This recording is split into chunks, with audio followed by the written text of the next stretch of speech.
Hello everyone. So today we are going to discuss UC 2021 paper MCQ part 1. Question number 37 is, consider the configuration in the given figure if rotating and flipping are not allowed and pieces given in an option need not be placed in the given sequence, which combination would complete the maximum number of the horizontal black rows. So you have already played these type of games in your mobile phones. So this will be running, and then these cubes you have to fit in the given spaces, right? So you have to fill these gaps by placing these blocks. Okay, so if we see in these options, you have to find that which of the options can be filled. For example, this is space, this space can be filled by this process only, right? For example, if I put this one, it will be not be possible to fit because यहाँ पे आपका एक block बचा हुआ है, right? Then if we see, this place can be filled by, if I take this one again, so if I fill this one, so this will again block the above part, right? So the options which are having this square shape, that will not be in the answer.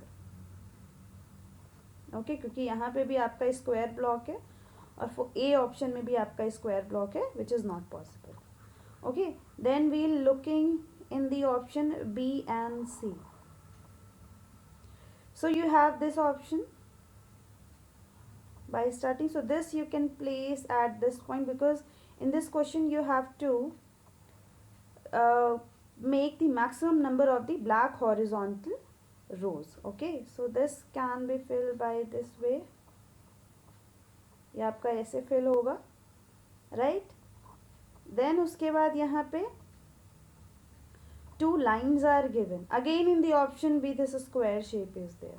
Okay, so obviously this will not be your answer, but if you can see, so this can be filled in this way, right? And then after this, because rotation and flipping is not allowed, so आप इसको यहाँ पे ऐसे fill कर दोगे, ठीक है? And then after this can be filled. Okay, so only in the option C which is possible to fill these three lines completely. Okay, so option C is the answer. The 38th question is very easy. Which of the options is the correct logo of Amul? Right? So B is not possible, C is not possible, right?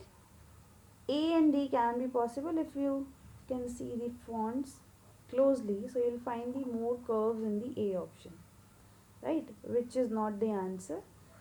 So hence D is your answer. Okay.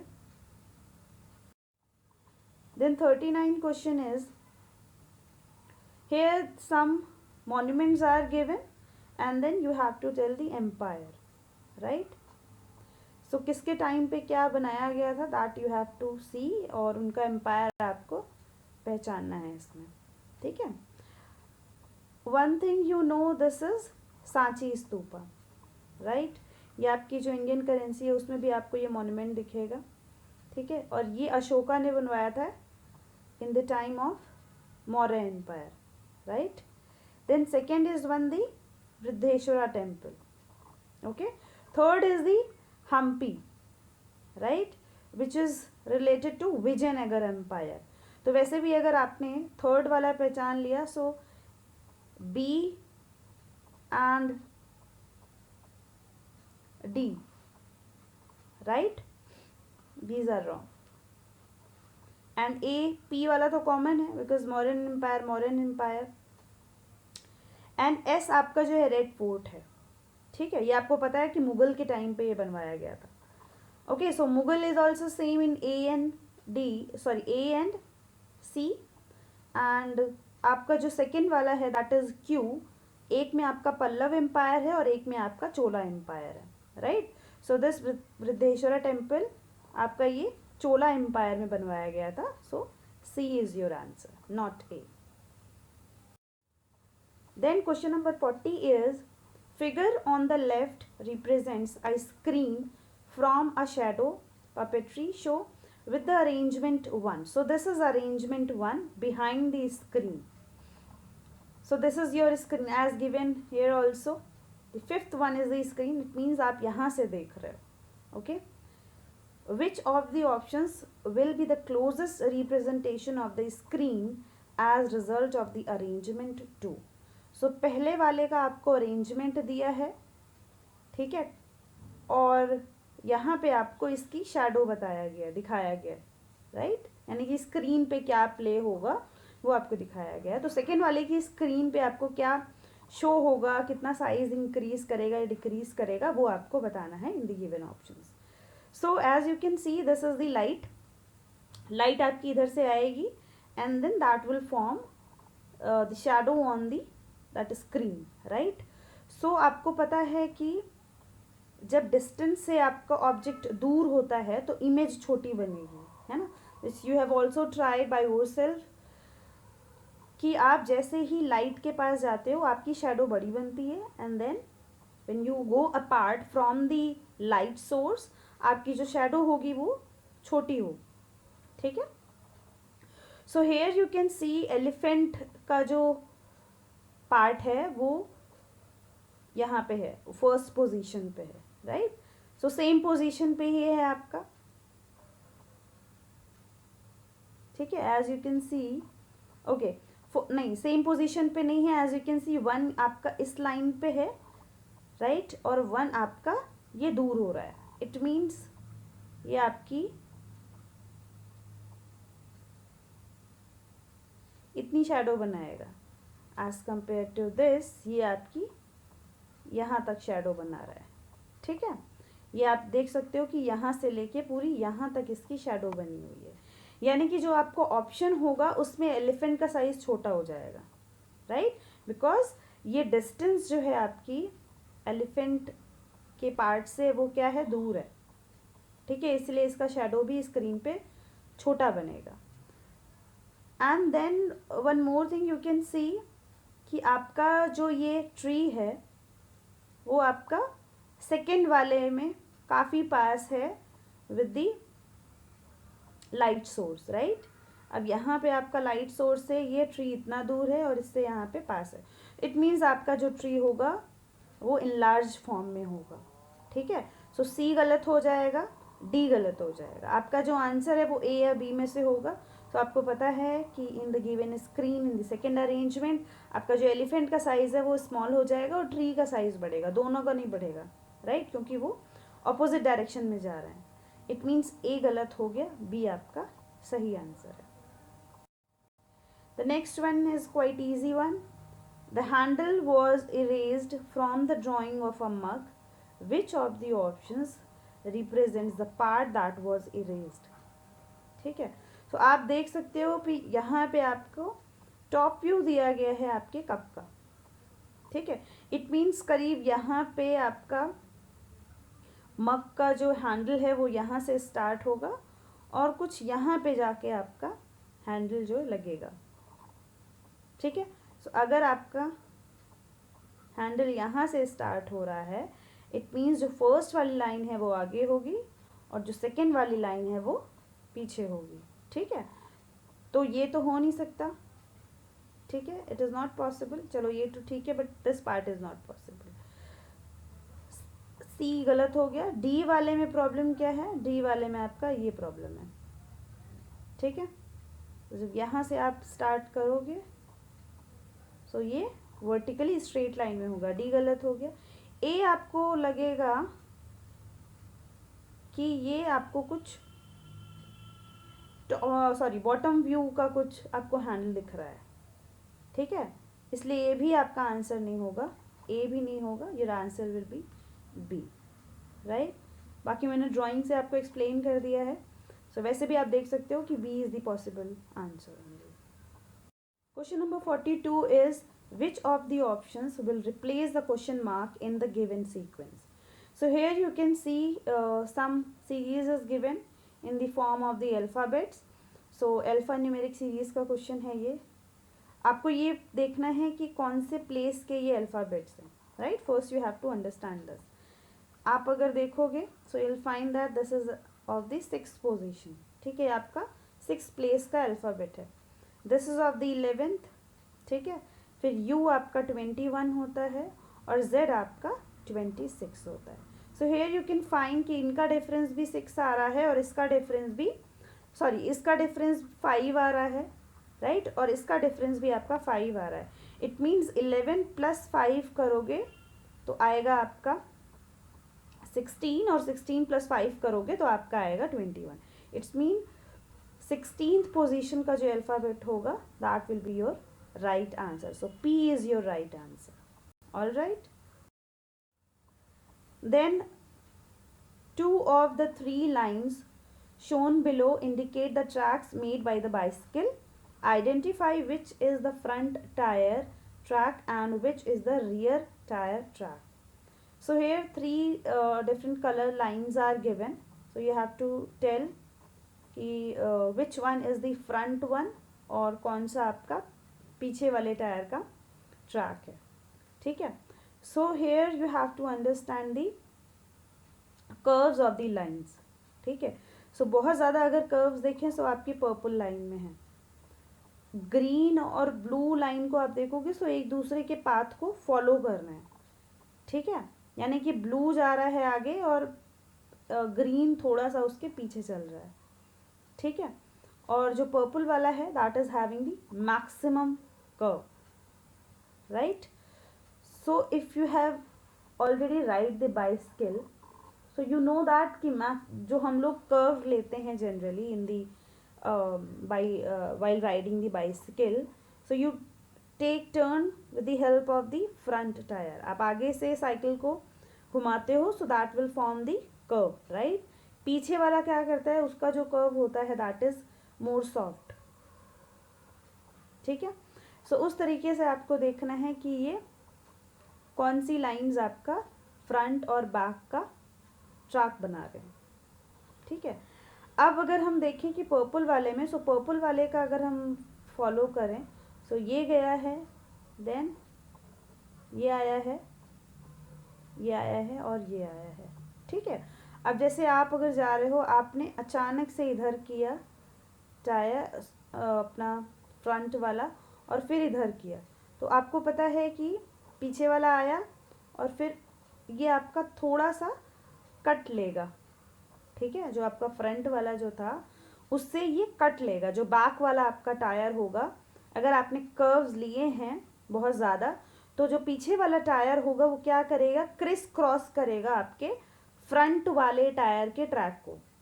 ठीक है, तो इसमें आपको बस यही देखना है कि क्रिस क्रॉस अगर हो रहा है तो वो आपका ब्लू और ग्रीन में हो रहा है, not in the case with the purple, right, not with the case with the purple. So आपका जो आंसर होगा वो ब्लू और ग्रीन में होगा. अब हमें ये देखना है कि which one is the front and which one is the back. तो जो ज़्यादा कर्व अगर आप देख पा रहे हो सो that is maximum in the blue one. ठीक है, I will remove the colour so that you can C easily. जो आपका थोड़े शार्प कर्व हैं, if you compare blue and green तो वो ब्लू में ज़्यादा है. ठीक है, so it means blue is the front end green is the rear one. So C is the answer.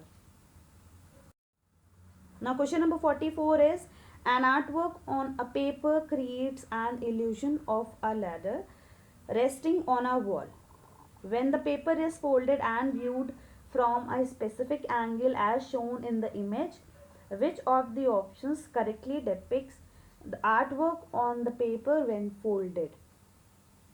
ठीक है, सो इसमें आपको एक आर्टवर्क दिया है, 3 डायमेंशन इल्यूजन क्रिएट करने का ट्राई करा है.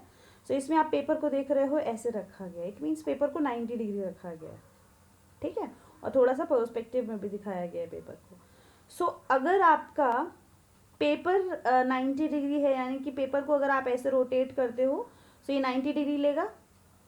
ठीक है, सो आप अगर ये देख पाओ कि जब आप पेपर को ऐसे रोटेट करोगे इट मीन्स जो यहाँ पे ड्राइंग बनी है ना, वो भी तो आपकी 90 डिग्री क्लॉकवाइज रोटेट करेगी.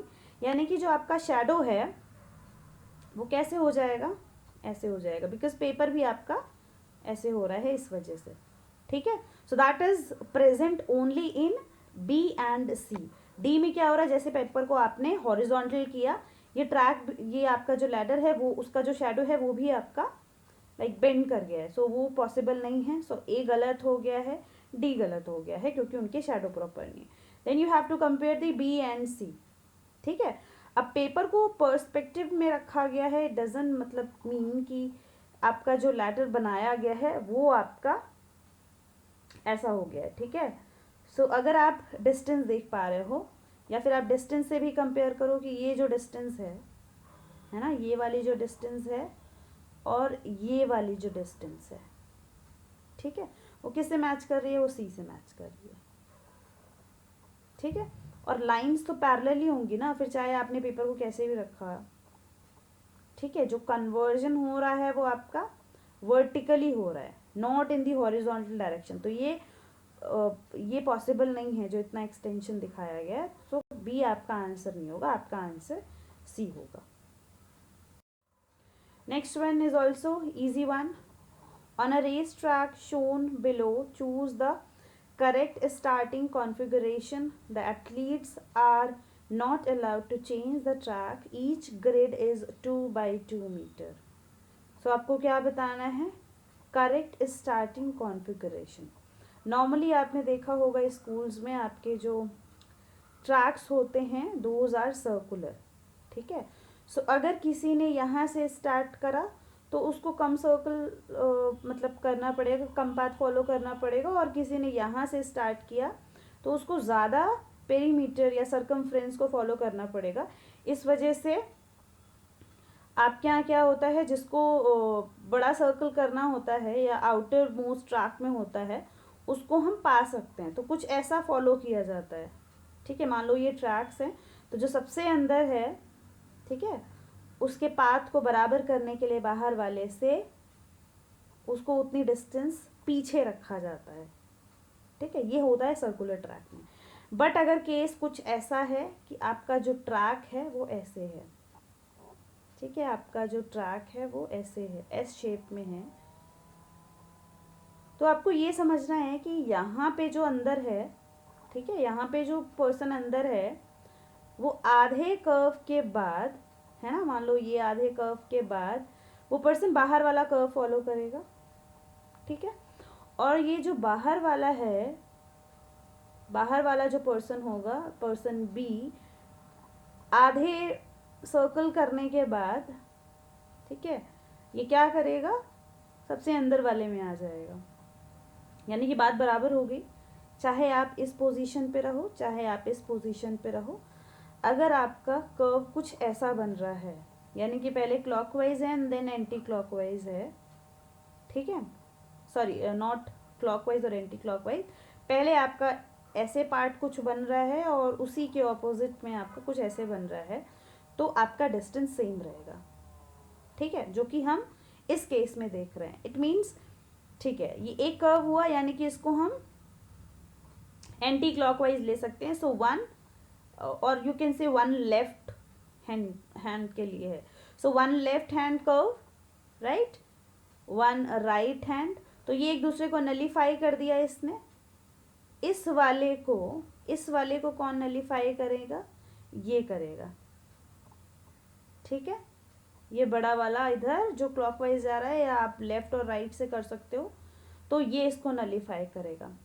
देन ये वाला जो है ये इसको नलीफाई करेगा।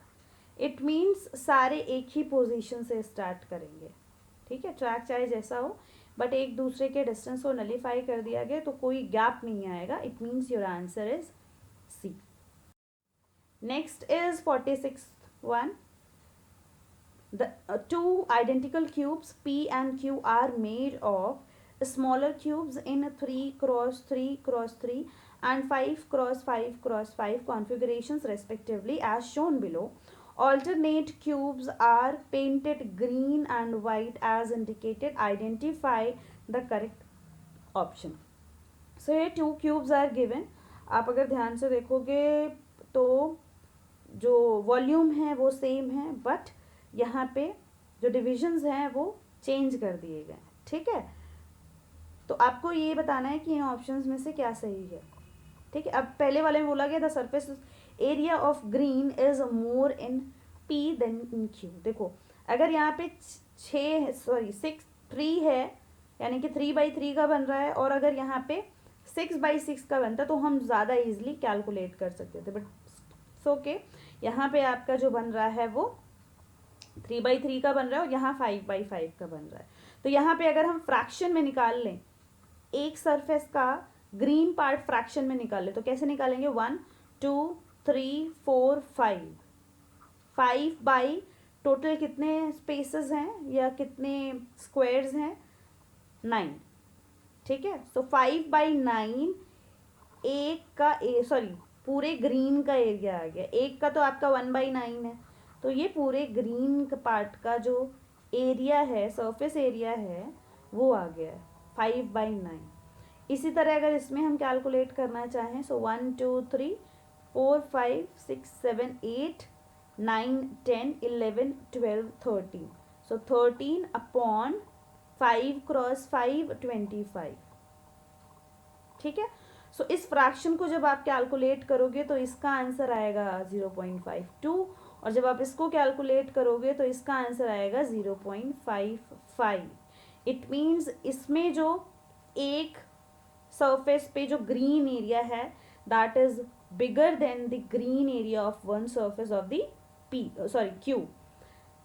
सो अगर एक में ज़्यादा है ग्रीन एरिया तो सारे सर्फेसेस में ज़्यादा होगा। It means total surface area of green is more in P than in Q. So answer is A. Okay. So we will be covering other questions in the next videos. Thank you.